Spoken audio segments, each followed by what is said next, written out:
Hi అండి. Welcome back to our channel Santoshi నామాపు. ఈరోజు వీడియోలో స్పెషల్ ఏంటో తెలుసా? నాటుకోడి పులుసు. చికెన్ తినొద్దు, వండుకోవద్దని అందరూ చెప్తున్నారు. కనీసం అమ్మనివ్వట్లేదు కూడా.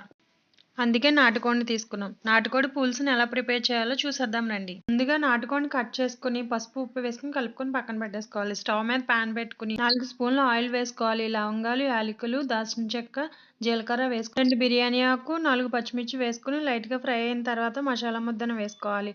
కొంచెం ఉప్పును కూడా వేసుకోవాలి. గోల్డెన్ బ్రౌన్ కలర్ వచ్చిన తర్వాత 2 స్పూన్లు అల్లం వెల్లుల్లి పేస్ట్ని వేసుకోవాలి. అల్లం వెల్లుల్లి పేస్ట్ పచ్చివాసన పోయిన తర్వాత నాటుకోడి ముక్కలను అందులో వేసుకుని బాగా కలుపుకోవాలి. ఒక 5 నిమిషాలు మగ్గిన తర్వాత 3 స్పూన్లు కారాన్ని వేసుకుని బాగా కలుపుకోవాలి. బాగా కలిపిన తర్వాత ఒక 5 నిమిషాలు మగ్గనివ్వాలి. మగ్గిన తర్వాత వాటర్ వేసుకుని ఉడికించుకోవాలి. మూత పెట్టి ఒక 10 నిమిషాలు ఉడకనివ్వాలి. 10 నిమిషాల తర్వాత మూత తీసుకుని 2 స్పూన్లు ధనియాల పొడి, 2 స్పూన్లు చికెన్ మసాలా వేసుకుని ఒకసారి కలుపుకోవాలి. బాగా కలుపుకున్న తర్వాత ఉప్పు, కారం సరిపోయిందో లేదో చూసుకొని మనకి పులుపు ఎంతైతే కావాలో అంత చింతపండుని వేసుకోవాలి. మూత పెట్టుకుని బాగా ఉడికించుకోవాలి. ఈ నాటుకోడి కర్రీ ఉడకడానికైతే చాలా టైం పడుతుంది. బాగా ఉడికిన తర్వాత దించేసుకుని సర్వ్ చేసుకోవాలి.